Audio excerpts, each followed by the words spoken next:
Bismillah. Assalamualaikum warahmatullahi wabarakatuh. Innal hamdalillah hamdan katsiran thayyiban mubarakan fih kama hibrabuna wa yarda.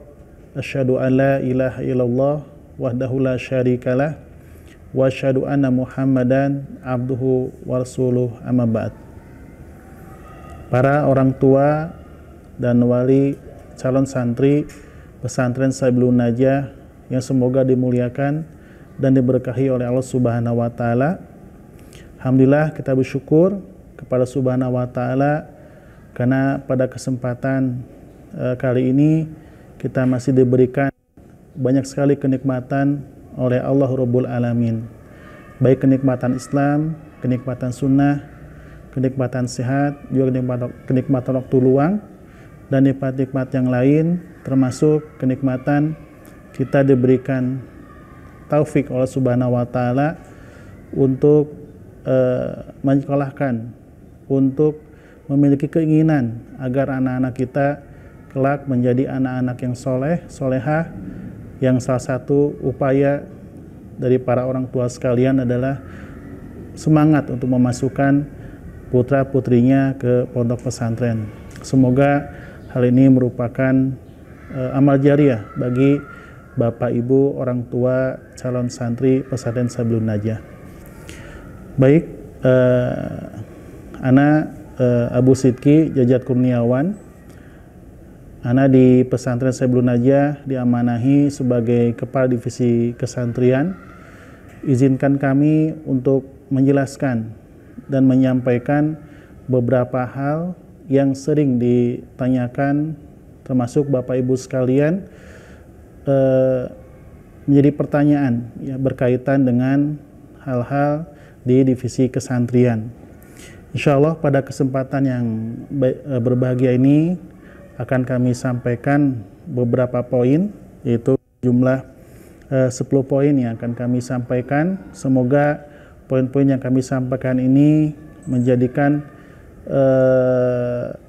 pemahaman atau pengetahuan, wawasan Bapak Ibu sekalian bertambah dan menjadi jelas apa dan bagaimana pesantren Sabilun Najah sebagai tempat putra putri Bapak Ibu sekalian untuk memesantrenkan, menyekolahkan putra putrinya.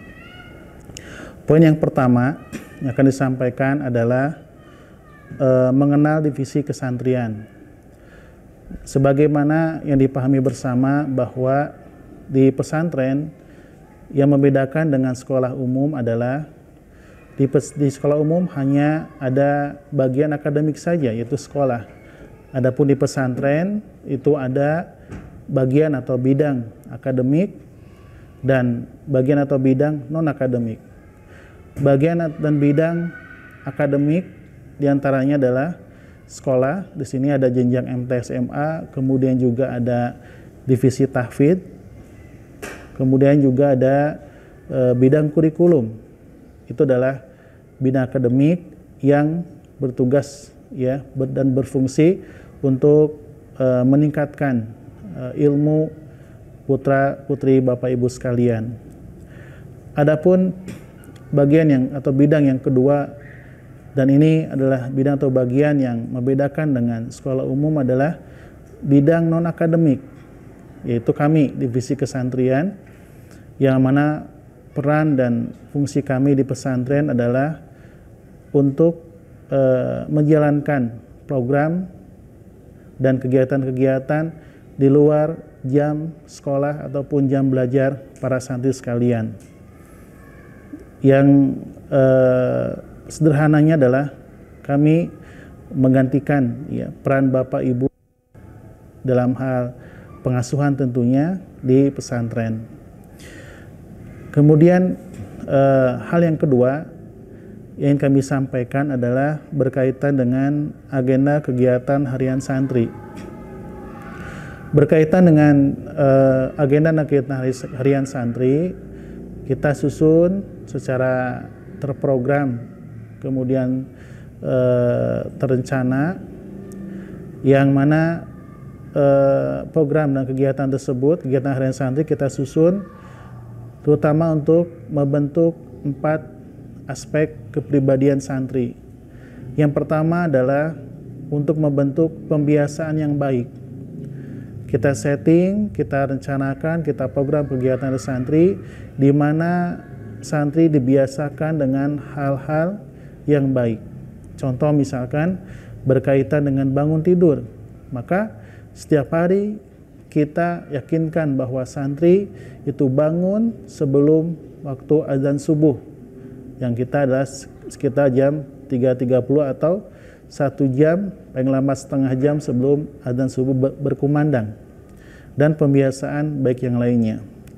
Yang kedua, salah satu tujuan dilaksanakannya kegiatan santri adalah untuk membangun kemandirian santri, di mana mereka di pesantren hidup mandiri, mulai dari misalkan mencuci piring ya, kemudian juga makan, mereka mandi, belajar malam hari, itu kita setting bagaimana mereka memiliki kemandirian. Yang ketiga adalah kedisiplinan. Setiap waktu, setiap jam di pesantren itu ada jenis kegiatan dan program tertentu. Misalkan, jadi setiap jam itu ada jadwalnya, setiap program itu ada jadwalnya. Dan bagaimana santri dilatih, dibiasakan agar mereka tepat waktu dalam setiap menjalankan aktivitas kegiatan keseharian mereka, baik itu di sekolah, baik itu di kesantrian ataupun di keasramaan.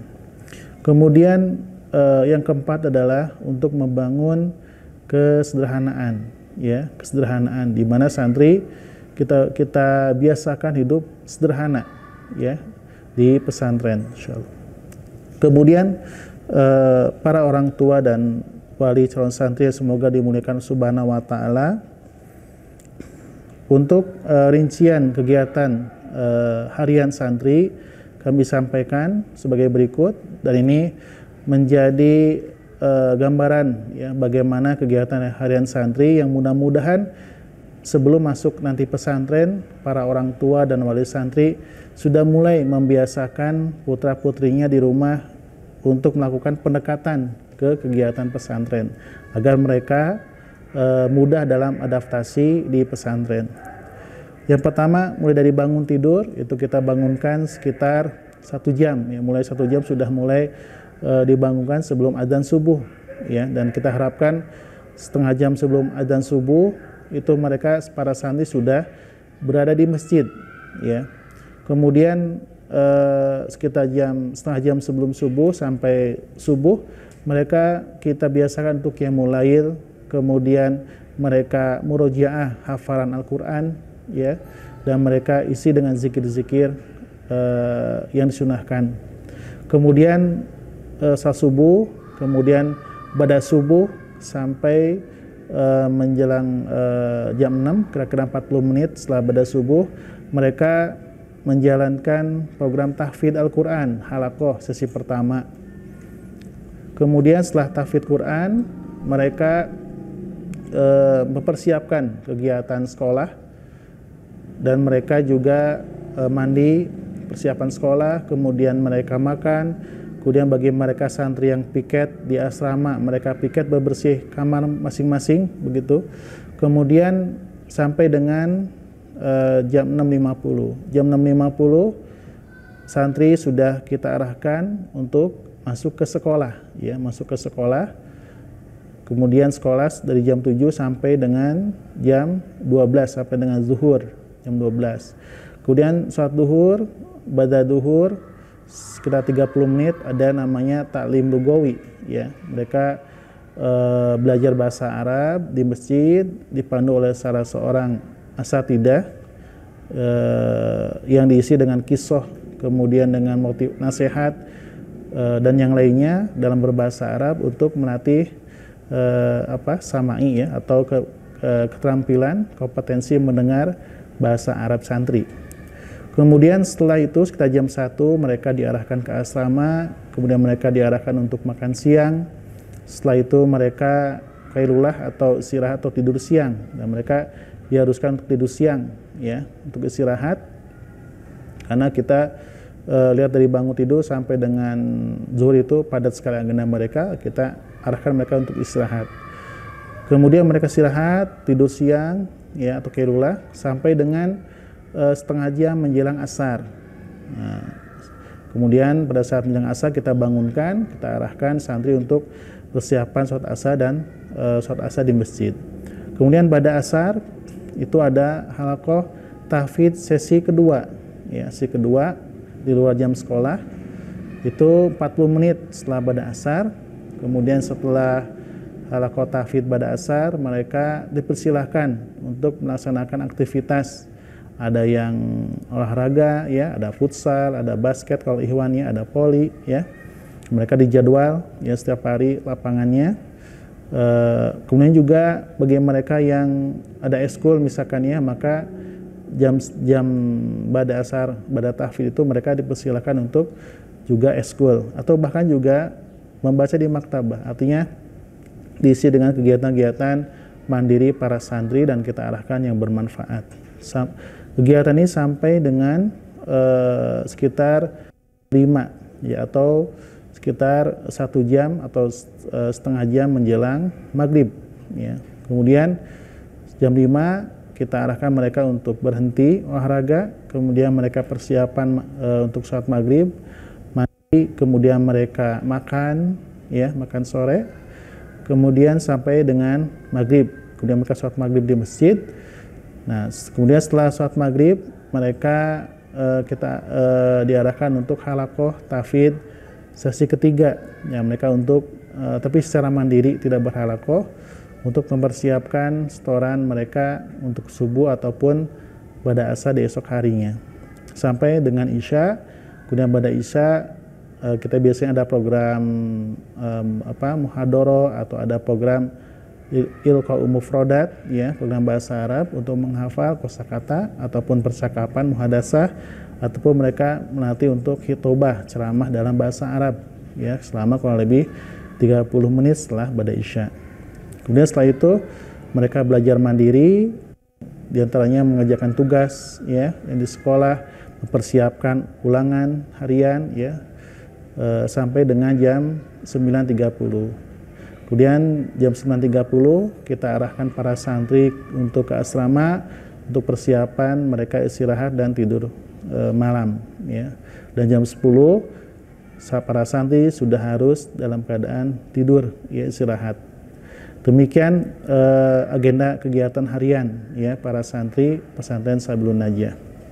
Kemudian poin yang ketiga ya itu tentang perizinan ya, perizinan santri ya keluar atau pulang dari ma'had. Untuk perizinan keluar itu kita ada 2 jenis. Pertama, perizinan keluar tanpa orang tua.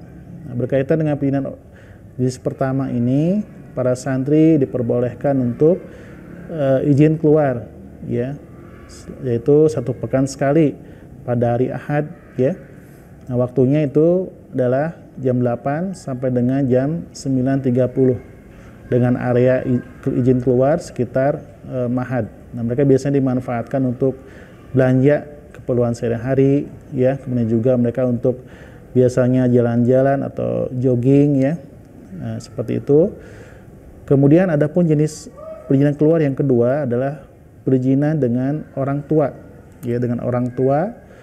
Dan ini kita izinkan, kita perbolehkan orang tua untuk menjenguk ya, untuk bersilaturahim ya dengan putra-putrinya ke pesantren, dan kita perbolehkan yaitu sebanyak 1 kali dalam sebulan ya, 1 kali dalam sebulan dengan waktu pilihan ya, yaitu boleh di pekan pertama atau pekan terakhir ya, pekan pertama atau pekan terakhir dengan waktu yaitu mulai dari Sabtu pada asar ya, boleh keluar sampai dengan Ahad jam 5 sore ya, artinya jam 5 sore para orang tua dan wali santri harus sudah mengembalikan putra-putrinya ke pondok pesantren. Itu berkaitan dengan perizinan keluar. Adapun berkaitan dengan perpulangan ya, kalau di pesantren Sabilun Najah tiap tahunnya secara agenda rutin perpulangan itu ada di 4 waktu, yaitu di setiap tengah semester, ya, itu masing-masing 1 pekan. Kemudian di akhir semester, ya, yaitu semester 1 biasanya 2 pekan. Kemudian akhir semester 2 berkaitan bersama dengan kenaikan kelas, ya, itu biasa digabungkan dengan libur Idul Fitri, yaitu sekitar 6 pekan, ya. Adapun di luar waktu tersebut, maka santri tidak diperbolehkan untuk pulang, kecuali ada beberapa alasan. Ya, diantaranya adalah yang pertama, santri sakit, ya, dan ini sakitnya direkomendasikan oleh kesantrian, dalam hal ini bagian SIHA atau UKS, untuk pulang. Yang kedua, santri diperbolehkan pulang pada saat ada keluarga dekat yang sakit, ya, sakit parah, misalkan orang tuanya atau paman bibinya, ya, atau saudara kandungnya, ya. Yang ketiga, ada keluarga yang meninggal, ya, misalkan orang tuanya atau saudara kandungnya, ya, atau paman bibinya, ya, itu keluarga yang dekat. Kemudian juga orang tua pergi haji atau umroh, ini santri diperbolehkan untuk mengantar, ya, orang tuanya sampai dengan bandara biasanya, ya. Kemudian pernikahan, ya, pernikahan keluarga terdekat, ya, itu kita batasi, yaitu orang tua atau saudara kandung, ya, atau paman dan bibi, ya. Itu berkaitan dengan perizinan perpulangan. Para orang tua santri semoga dimuliakan Allah Subhanahu wa taala. Kemudian hal selanjutnya yang ingin disampaikan adalah itu yang keempat, ya, penanganan santri sakit. Nah, berkaitan dengan penanganan santri sakit ini, kita di sini insya Allah ada bagian UKS, ya, bagian SIHA, dengan beberapa tahapan tentunya, ya. Yang pertama, santri tersebut kita rawat, kita obati, ya, kita usahakan diobati di internal Ma'had, ya. Kalau misalkan memungkinkan dan lihat kondisi santri misalkan perlu ke klinik, kita antar ke klinik, ya, sampai dengan biasanya kita rawat 3 hari. Kalau lebih dari 3 hari, maka kita menelepon orang tua, ya, untuk istirahat di rumah agar santri yang sakit tersebut bisa istirahat secara penuh, gitu, ya, seperti itu, maksimal. Kemudian juga untuk pembiayaan biasanya kita kalau ada ke klinik atau ke rumah sakit, kita biasanya sistemnya ditalangin dulu oleh kita, kemudian nanti orang tua mengganti biaya pengobatannya, seperti itu. Itu berkaitan dengan penanganan santri sakit. Kemudian kelima berkaitan dengan barang-barang yang tidak dibawa, ya, barang-barang yang tidak dibawa, itu poin ke-5, ya. Nah, ini ada beberapa barang yang memang tidak kita perkenalkan santri untuk dibawa ke pesantren, ya, diantaranya adalah misalkan benda-benda tajam, ya, seperti pisau, ya, kemudian juga barang-barang elektronik seperti handphone, ya, MP3, MP4, laptop dan seterusnya. Kemudian juga ada misalkan buku-buku, ya, buku-buku yang tidak bermanfaat, ya, buku novel, ya, kemudian buku misalkan buku HP dan seterusnya. Kemudian SIM card, ya. Kemudian juga uang berlebih, ya, kita nanti ada pembatasan uang, ya, agar tadi, ya, melatih santri untuk bersifat sederhana, begitu, ya, hemat. Kemudian kayak kartu ATM, ya, kartu misalkan kesertaan klub atau apa tidak boleh. Kemudian juga hewan peliharaan juga kita tidak diperkenankan untuk dibawa ke pesantren. So, nanti ada rinciannya dan kita akan sampaikan kepada orang tua. Orang tua santri yang semoga dimuliakan Subhanahu wa taala, selanjutnya adalah pengatur uang saku santri. Nah, ini, ya, mungkin yang bisa orang tua santri. Nah, berkaitan dengan uang saku atau uang jajan santri. Nah, tadi di awal sudah disampaikan salah satu tujuan, ya, kegiatan Hadasida membentuk kesederhanaan santri. Maka berkaitan dengan uang jajan ini kita batasi, ya, di mana santri itu kita harapkan tidak boleh memegang uang lebih dari 40.000, ya, 40.000. Dan uang jajan saku santri ini itu sistemnya orang tua menitipkan, ya, menitip ke bendahara pesantren sebagai tabungan santri, ya, di mana para santri itu setiap pekan 2 kali, ya, biasanya di hari Senin, ya, itu mereka mengambil 30.000, ya, 30.000, ya, kita izinkan 30.000 itu untuk uang jajan hari Senin, Selasa, Rabu. Jadi masing-masing 10.000 setiap harinya. Kemudian mereka ngambil lagi di hari Kamis, ya, 40.000 itu untuk jajan di hari Kamis, cuma Sabtu dan Ahad. Ya, jadi uang jajan mereka itu kita batasi sehari itu 10.000, ya, 10.000. Nah, kemudian bisa sebetulnya santri mengambil uang lebih, ya, ke bendahara untuk memenuhi kebutuhan keseharian mereka seperti sabun, sampo, ya. Tetapi hal itu harus meminta izin dan tanda tangan dari wali asrama masing-masing, ya, baru diperbolehkan.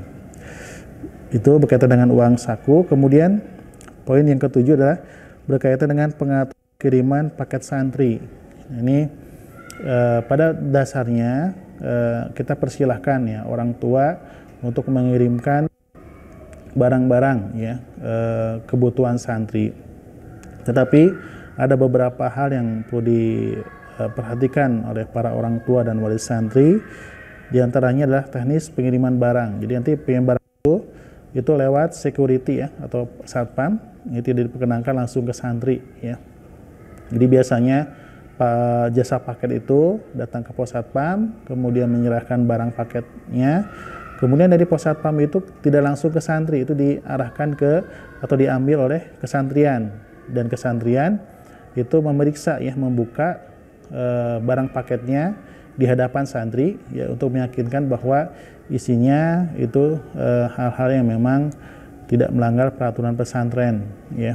Kemudian juga berkaitan dengan paket juga kita sarankan dan anjurkan para orang tua tidak mengirim makanan dan minuman instan, ya, seperti mie instan, minuman instan, ya. Mungkin sekarang ada juga seblak instan, ya, seperti itu. Kita tidak diperbolehkan karena ini tentunya mengganggu, ya, khawatir mengganggu kesehatan anak-anak kita di pesantren, seperti itu, ya. Nah, kita paling disarankan untuk mengirim, ya, makanan minuman sifatnya misalkan suplemen seperti madu, ya, herbal, ya, habatus sauda, vitamin dan buah-buahan, misalkan seperti itu. Kemudian, ya, bagi santri yang membawa, ya, makanan instan atau makanan yang berlebihan, ya, itu akan disita, ya, oleh kesantrian dan nanti bisa dikumpulkan, ya, dan bisa kita dibagikan kepada para santri. Kemudian jadwal telepon. Ya, mungkin ini juga salah satu yang dipertanyakan oleh para orang tua, ya, mengenai komunikasinya seperti apa selama di pesantren.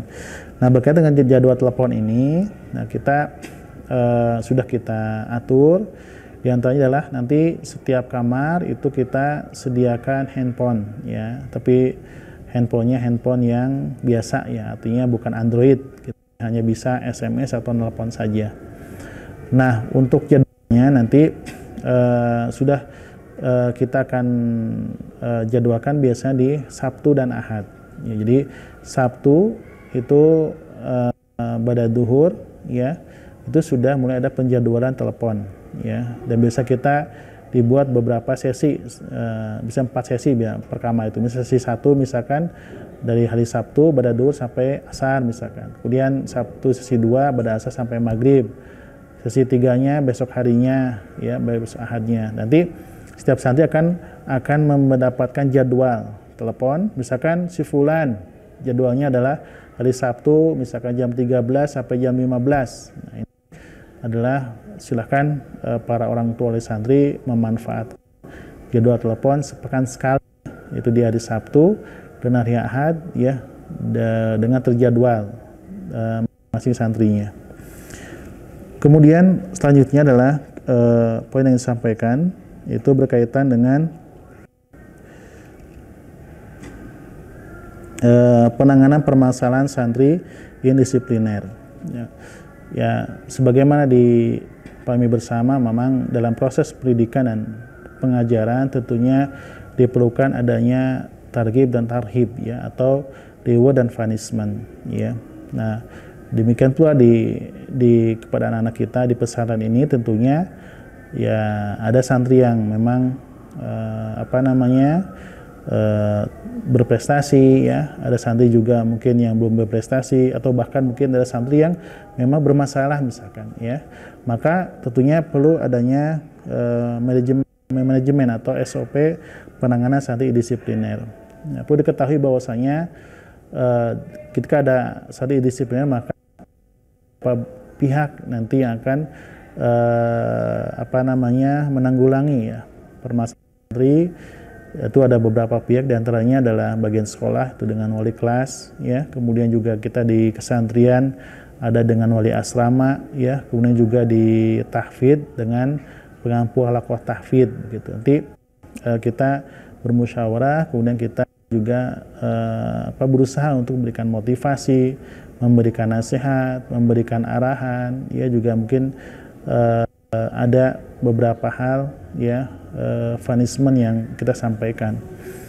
Nah, diantara beberapa tahapan, ya, penyelesaian santri itu dan atau kategori, ya. Jadi satu ada beberapa kategori, ya, kategori pelanggaran, ya, dalam hal ini itu ada, kalau mengenai pelanggaran itu ada 3 kategori. Ada pelanggaran berat, ya. Pelanggaran berat itu biasanya konsekuensinya adalah 3, ya, atau santri memadakan kepada orang tua kalau kita anggap memang santri baiknya di rumah. Kedua, pelanggaran sedang itu SP1 dan SP2, ya. Yang ketiga adalah pelanggaran ringan, biasanya berupa teguran ataupun penugasan. Ya, tapi kesemua itu tentunya kita pertimbangkan, ya, ya, kita gali dulu masalahnya, kita dudukan masalahnya, baru kita musyawarahkan dan kita sampaikan punishment-nya, seperti itu. Kemudian poin terakhir yang ingin disampaikan kepada Bapak Ibu calon santri pesantren Sabilun Najah Bandung adalah, dan ini poin yang memang penting yang perlu dipahami dan diketahui bersama, itu persiapan anak Bapak Ibu masuk pesantren, ya. Ini ada beberapa hal, ya, yang harus dipersiapkan Bapak Ibu sekalian, ya, untuk masuk pesantren. Tadi sudah disampaikan, ya, bagaimana rincian aturan, ya, kemudian juga jadwal kegiatan harian santri, ya, yang tentunya perlu adanya persiapan, ya, persiapan sejak berangkat dari rumah. Jadi antaranya adalah persiapannya satu, tentunya uruskan niat, ya, uruskan niat, ikhlaskan Bapak Ibu sekalian juga putranya bahwa di pesantren nanti, ya, walaupun berat secara berpisah dengan anak, ya, itulah perjuangan, dan kita ikhlaskan kepada niat kita hanya untuk Allah Subhanahu wa taala, untuk mendapatkan ridhonya Allah Subhanahu wa taala. Kemudian tawakal, ya, serahkan kepada Allah Subhanahu wa taala. Yang kedua adalah jauhkan, ya, hindari, ya. Kalau sudah terlanjur memakai, ya, sedikit demi sedikit, ya, dikurangi, yaitu penggunaan handphone atau gadget, ya, ke anak-anak kita, ya, karena memang kita lihat, ya, saat-saat sekali memang permasalahan santri biasanya dan kebanyakan memang berawal dari gadget atau handphone. Maka kami para orang tua, ya, dari sekarang, ya, kurangi, ya, atau bahkan kalau bisa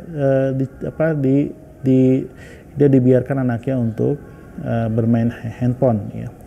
Kemudian yang ketiga adalah biasakan untuk disiplin di rumah, ya.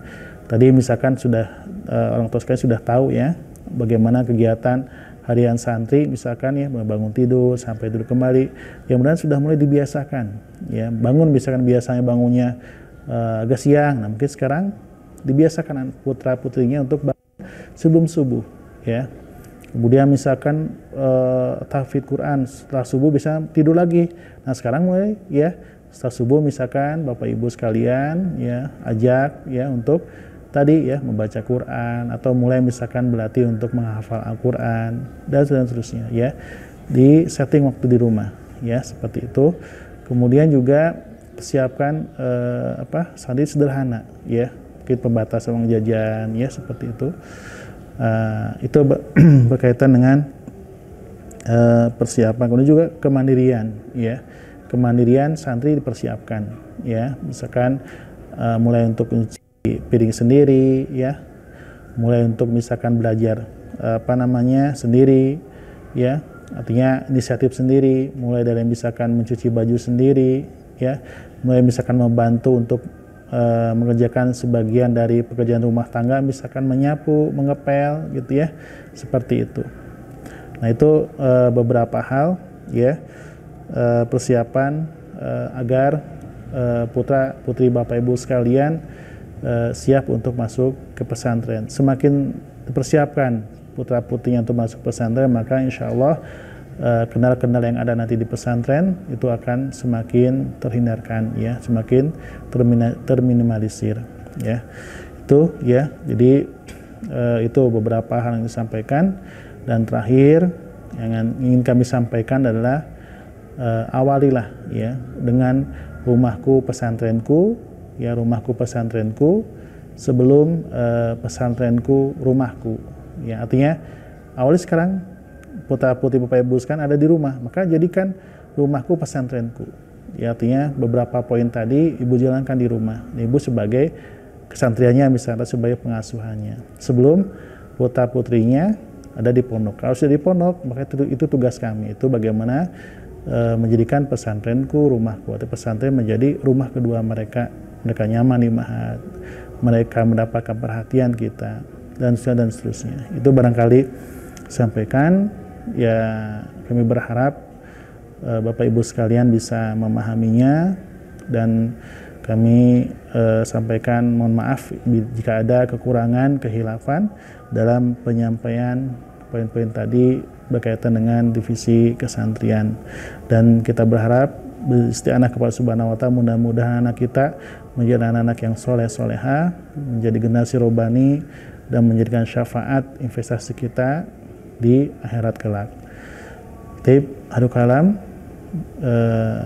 sumdika asyhadu alla ilaha anta astaghfiruka wa atubu ilaik. Assalamualaikum warahmatullahi wabarakatuh.